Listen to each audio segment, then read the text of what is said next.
ኢትዮጵያ ታበጽሕ ደደዊሓ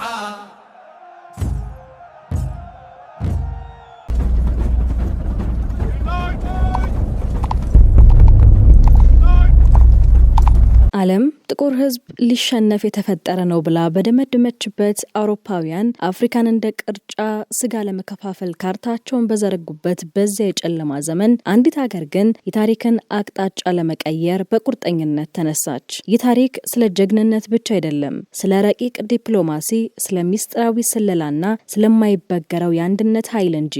ዛሬ የካቲት 23 ቀን 130ኛ ዓመቱን የምናከብረው የአድዋ ድል ኢትዮጵያ ለምን የነጻነት ቀን እንደሌላትና በምትኩ የድል ቀን ብቻ እንደምታከብር ለዓለም ያስመሰከረችበት ታላቅ ማተም ነው። ከውጫሌ የብዕር ተንኮል ጀምሮ እስከ አድዋ ተራሮች የባሩድ ጭስ ድረስ ያልተሰሙና ያልተነገሩ እውነተኛ ሚስጥሮችን ይዘንላችሁ ቀርበናል። ቻናላችንን ሰብስክራይብ በማድረግ አብራችሁን ቆዩ።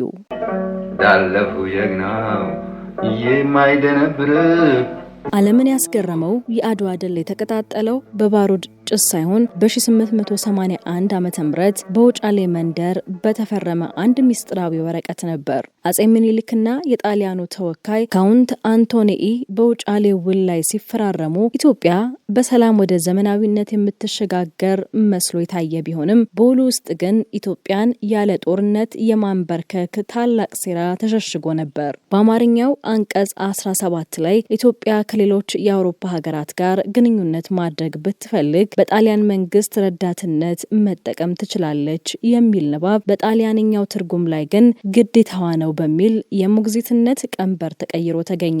ጣሊያኖች ይህንን የትርጉም ወጥመድ ተጠቅመው ኢትዮጵያ የጣሊያን ቅኝ ግዛት መሆኗን ለዓለም መንግስታት ሲያውጁ፣ አጼ ምኒልክ ግን ይህንን ስድብና ክህደት በዝምታ ሊያልፉት አልፈቀዱም። ይህ ተንኮል እንደታወቀ በቤተ መንግስቱ ውስጥ የተፈጠረው ቁጣ ታሪካዊ ነበር። በተለይም እቴጌ ጣይቱ የጣሊያንን ተወካይ አንቶኔሊን ፊት ለፊት ተጋፍጠው እኔ ሴት ነኝ፣ ጦርነት አልወድም፣ ነገር ግን ሀገሬ እንደ ሞግዚት ሀገር ተቆጥራ ለጣሊያን ትገዛለች ከሚባል ሞትን እመርጣለሁ በማለት የተናገሩት ንግግር የኢትዮጵያን አቋም ለዓለም አበሰረ። ምኒልክም ውሉን በይፋ በመቅደድ ጦርነት አይቀሬ መሆኑን አወቁ። ሆኖም ግን ጣሊያኖች እንደጠበቁት ወዲያውኑ ወደ ጦር ሜዳ አልዘመቱም። ይልቁንም ለ7 ዓመታት የዘለቀ አስደናቂ የስልት ዝግጅት አደረጉ። ጣሊያኖች ኢትዮጵያ በድህነትና በረሃብ ተዳክማለች ብለው እንዲዘናጉ እያደረጉ፣ ምኒልክ ግን በዲፕሎማሲያዊ ብልሃት ከፈረንሳይና ከሩሲያ ጋር በመመሳጠር እጅግ ዘመናዊ የሆኑ ፈጣን ተኳሽ ጠመንጃዎችን በሚስጥር ያስገቡ ነበር። ጣሊያኖች ኢትዮጵያን በጎራዴና በጦር ብቻ የምትዋጋ ምስኪን ሀገር አድርገው በናቁበት በዚያ ወቅት አጼ ምኒልክ ግን በ100 ሺህ የሚቆጠር ዘመናዊ ጠመንጃ የታጠቀና የታላቅ ድል እርግጠኝነት ያለው ሰራዊት በጓዳ እያዘጋጁ ነበር። አድዋ ላይ የተመዘገበው ታላቅ ድል በጀግንነትና በዘመናዊ ትጥቅ ብቻ የተገኘ ሳይሆን በዓለም የጦር ታሪክ ውስጥ እጅግ ስኬታማ ከሚባሉ የደህንነትና የስለላ ስራዎች አንዱ ውጤት ነበር። በጀነራል ባራቲዮር የሚመራው የጣሊያን ጦር ወደ አድዋ ተራሮች ሲጠጋ የኢትዮጵያ ሰራዊት ያለበትን ቦታና ቁጥር ለማወቅ ከፍተኛ ጥረት ያደርግ ነበር። በዚህ ወሳኝ ሰዓት ነው እንግዲህ ባሻ አውላሎም የተባለ ታላቅ የስለላ መሐንዲስ ወደ መድረኩ ብቅ ያሉት።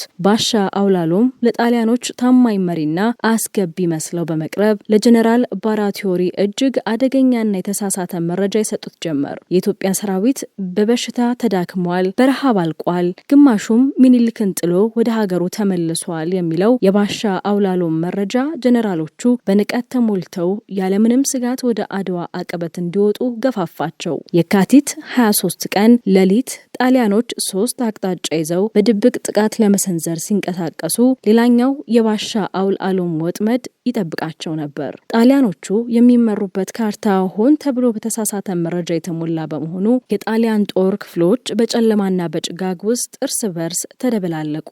አንዱ ጦር ሌላውን እየገፋና እየተጋፋ በጠባብ ሸለቆዎች ውስጥ ታፍኖ እንዲገባ ተደረገ።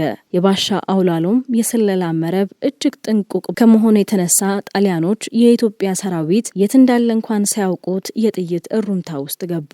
ይህ የመረጃ ጦርነት ነው እንግዲህ ዘመናዊ መሳሪያ የታጠቀውን የጣሊያን ሰራዊት ገና ጦርነቱ ሳይጀመር በስነ ልቦና ያፈራረሰው። ጣሊያኖች በስህተት ወደ ገደልና ወደ ተራራው አፋፍ ሲጠጉ አጼ ምኒልክ ግን ሰራዊታቸውን በስልት አሰልፈው ይጠብቁ ነበር። ባሻ አውላሎም ለጣሊያን ጀነራሎች ምኒልክ በመቀሌ ነው ያለው ብለው በነገሯቸው በዚያ ቅጽበት ምኒልክና ሰራዊታቸው በአድዋ ተራሮች ጀርባ ሆነው የጣሊያንን ጦር ባይናቸው ይከታተሉ ነበር። ይህ በታሪክ ተወዳዳሪ የማይገኝለት የስለላ ጥበብ ጣሊያኖች በራሳቸው ካርታና በራሳቸው ንቀት እንዲሸነፉ አደረጋቸው። አድዋ ላይ ፈሰሰው ደም ድልን ያመጣው በጓዳ በተሰራው በዚያ ሚስጥራዊ የመረጃ ስራ ታግዞ ነበር። የአድዋ ድል ታሪክ ያለ እቴጌ ጣይቱ ብርቱ ተሳትፎና ወታደራዊ ብልሃት ሊታሰብ አይችልም። ሰራዊቱ ወደ አድዋ ከመዝመቱ በፊት በመቀሌ እንደ እባብ መሽጎ የነበረውን የጣሊያን ጦር ማስወጣት ትልቁ ፈተና ነበር። ጣሊያኖቹ በመሸጉበት ምሽግ ውስጥ ሆነው ዘመናዊ መሳሪያዎችን ደቅነው የኢትዮጵያን ሰራዊት ይጠባበቁ ነበር። በዚህ ወሳኝ ወቅት ነው እንግዲህ እቴጌ ጣይቱ የጦርነቱን አቅጣጫ የቀየረ አስደናቂ ስልት የነደፉት። እቴጌይቱ ምሽጉን ሰብሮ ለመግባት የሰው ሕይወት ከሚጠፋ ይልቅ ጠላትን ካለበት ምሽግ አስገዳጅ በሆነ መንገድ ማስወጣት ይሻላል በሚል የጠላትን ደም ስር የመቁረጥ ውሳኔ አስተላለፉ። ይኸውም የጣሊያን ሰራዊት የሚጠጣበትን ብቸኛ የውሃ ምንጭ በመለየት በሺዎች የሚቆጠሩ ሰራዊት አሰልፈው ምንጩን በቁጥጥር ስር አዋሉት።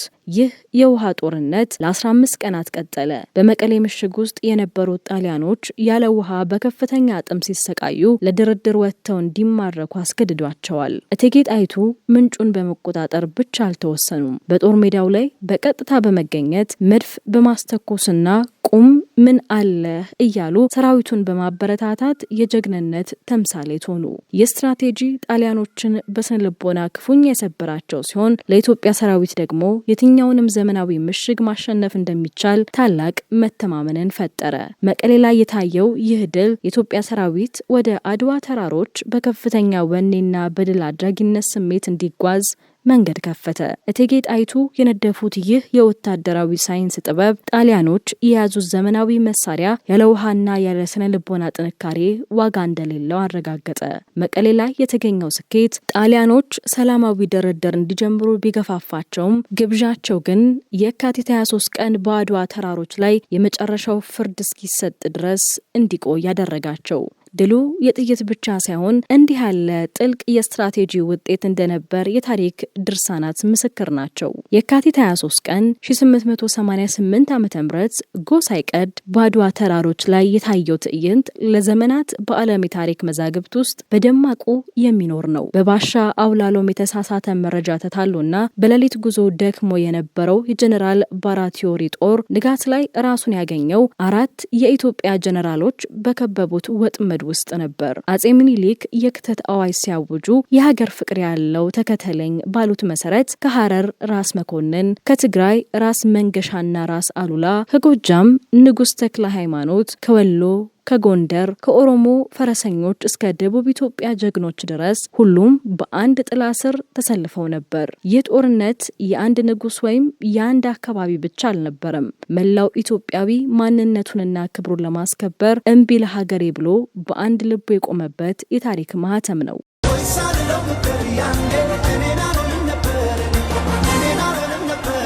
ጦርነቱ በይፋ ሲጀመር የኢትዮጵያ ሰራዊት ፍጥነትና ቁጣ ለጣሊያን ጀነራሎች ያልተጠበቀ ቅዠት ሆነባቸው። ጣሊያኖች ዘመናዊ መሳሪያዎችንና መድፋቸውን አደራጅተው ቢመጡም የኢትዮጵያ ሰራዊት ግን ተራራውን እንደ ንስር እየወረደና እንዳንበሳ እየተቆጣ በመሃላቸው ገባ። ራስ መኮንን በምስራቅ፣ ራስ መንገሻና ራስ አሉላ በሰሜን፣ ንጉስ ተክለ ሃይማኖት በምዕራብ በኩል የጠላትን ምሽግ ሲያፈራርሱት አጼ ምኒልክና እቴጌ ጣይቱ ደግሞ ከመሃል ሆነው 25000 የሚጠጋውን የመጠባበቂያ ጦር ይዘው የጦርነቱን አቅጣጫ ይመሩ ነበር። የጥይቱ ሩምታና የመድፉ ድምጽ የአድዋን ተራሮች ሲያናውጠው የኢትዮጵያ ሰራዊት ግን ወደ ኋላ አላፈገፈገም። እንዲያውም የጣሊያን ጀነራሎች እነዚህ ሰዎች ሞትን አይፈሩም እስኪሉ ድረስ ጀግኖቹ ባዶ እግራቸውን እንኳን ሳይቀር የጠላትን መትረየስ የነጠቁ አጥቂውን ጦር ደመሰሱት። በዕለቱ ከቀኑ 6 ሰዓት ሲሆን በአንድ ወቅት የማይበገረው የአውሮፓ ኃይል ተብሎ ይፎከረበት የነበረው የጣሊያን ሰራዊት ሙሉ በሙሉ ተበታተነ። ጀነራል ዳቦር ሚዳ ተገደለ። ጀነራል አርቤቶኒ ተማረከ። ማራቲዮሪም ጥቂት ሰራዊቱን ይዞ በውርደት ፈረጠጠ። አድዋ ላይ ተረጋገጠው ድል የጣሊያንን ወራሪ ኃይል ብቻ ሳይሆን ጥቁር ህዝብ ነጭን ማሸነፍ አይችልም የሚለውን የተሳሳተ የአውሮፓውያን ትዕቢት ጭምር ነበር። ጦርነቱ ሲያበቃ የአድዋ ተራሮች በነጻነት አረንጓዴ፣ ቢጫና ቀይ ሰንደቅ ዓላማ ተሽቆጠቆጡ። ይህ ድል ለኢትዮጵያ ብቻ ሳይሆን ለመላው አፍሪካና በዓለም ዙሪያ ለሚገኙ የጥቁር ህዝቦች ሁሉ የነጻነት ችቦ ሆኖ ተለኮሰ። ዛሬ 130 ዓመታትን ስንሻገር አድዋ የሚነግረን ትልቁ እውነት አንድነት ካለ የማይሰበር ምሽግ የማይሸነፍ ጠላት እንደሌለ ነው። አጼ ምኒልክና እቴጌ ጣይቱ የገነቡት የአንድነት መንፈስ ዛሬም ለትውልድ ታላቅ ኩራትና የነጻነት አርማ ሆኖ ይኖራል። አድዋ የታሪክ ትውስታ ብቻ ሳይሆን ሁልጊዜም በክብር የምንዘክረው የኢትዮጵያዊነት ህያው ምስክር ነው። አድዋ የትላንት ታሪክ ብቻ አይደለም፣ የዛሬቱ ኢትዮጵያ የህልውና መሰረትና የነገው ተስፋዋ እንጂ። ዛሬ የካቲት 23 በመላው ኢትዮጵያ የሚከበረው ይህ በዓል ሀገሪቱ በብዙ ፈተናዎች ውስጥ አልፋ ሉዓላዊነቷን ጠብቃ እንድትቆም ያደረጋት ያ የማይበገር የአድዋ መንፈስ ዛሬም በልጆቿ ልብ ውስጥ ስላለ ነው። አድዋ ለዛሬቱ ኢትዮጵያ ትልቁ አበርክቶ ኢትዮጵያዊነት የሚባለውን ታላቅ ማንነት በደም አጽንቶ ማቆየቱ ነው። በጦርነቱ ወቅት የታየው የአስደናቂ አንድነት ዛሬም ለሀገራዊ መግባባትና ለጋራ አንድነት ትልቁ መማሪያችን ነው። የአድዋ ድል ከኢትዮጵያ ድንበር አልፎ ለመላው ዓለም በተለይም ለጥቁር ህዝቦች የነጻነት ፋና ወጊ ሆኗል። በቀኝ አገዛዝ ቀንበር ስር ወድቀው ለነበሩ የአፍሪካ የካሪቢያንና የአሜሪካ ጥቁር ህዝቦች አድዋ ነጭን ማሸነፍ ይቻላል የሚል የተስፋ ብርሃን የፈነጠቀ ድል ነበር።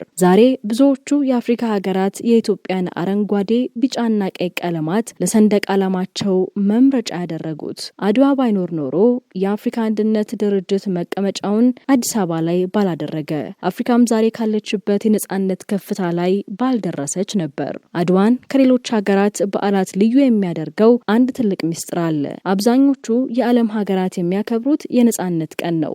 ይህ ማለት በአንድ ወቅት በሌላ ኃይል ተወረውና ተገዝተው ቆይተው ያንን ቀንበርን እየሰበሩበት ብለው ያስባሉ። ኢትዮጵያ ግን የምታከብረው የድል ቀን ነው። ኢትዮጵያ በታሪኳ ለቅኝ ገዢ ተንበርክካ ስለማታውቅ የነጻነት ቀን የሚባል ታሪክ የላትም። የምታከብረው ወራሪውን አሳፍራ የመለሰችበትን፣ ክብሯንና ሉዓላዊነቷን ያጸናችበትን የታላቅነት ቀን ነው። የልዩነት ኢትዮጵያ በዓለም መድረክ ያላትን ልዩ ስምና ግርማ ሞገስ በግልጽ ያሳያል። ዛሬ አድዋን ስናከብር ታሪኩን ለትውልድ ከማስተላለፍ ባለፈ ያንን የአንድነትና የጀግንነት እሴት ለሀገራችን ብልጽግና ልንጠቀምበት ይገባል። አድዋ ትላንት በጦር ሜዳ እንደታደገን ሁሉ ዛሬም በሐሳብና በልማት እንድንሸነፍ የማይፈቅድ ህያው ኃይል ነው። እናም አድዋ ዛሬ ህያው ነው። አድዋ የትላንት ትዝታ ሳይሆን የዛሬው ማንነታችንና የነገው ታላቅነታችን መሰረት ነው። አባቶቻችንና እናቶቻችን በአንድነት ቆመው በደማቸው ያጸኗት ይህች ሀገር ዛሬም በእኛ አንድነትና ጥምረት ከፍ ብላ ትኖራለች። አድዋ ለዓለም ጥቁር ህዝቦች የነጻነት ፀሐይ፣ ለኢትዮጵያውያን ደግሞ የማይፈርስ የክብር አምድ ነው። ይህንን ልዩ ዘገባ ስለተከታተላችሁን እናመሰግናለን። ታሪካችን ባለቤት ሆነን ክብራችንን ጠብቀን እንድንቀጥል የአድዋ መንፈስ ሁልጊዜም ከኛ ጋር ይሁን። ቪዲዮውን ለሌሎችም እንዲደርስ ላይክ እና ሼር ማድረጋችሁን አትርሱ። ለቻናላችን አዲስ ከሆናችሁ ደግሞ እንዲህ ያለ እውነተኛና ሳቢ ታሪኮችን ለማግኘት ሰብስክራይብ በማድረግ የቤተሰባችን አባል ይሁኑ።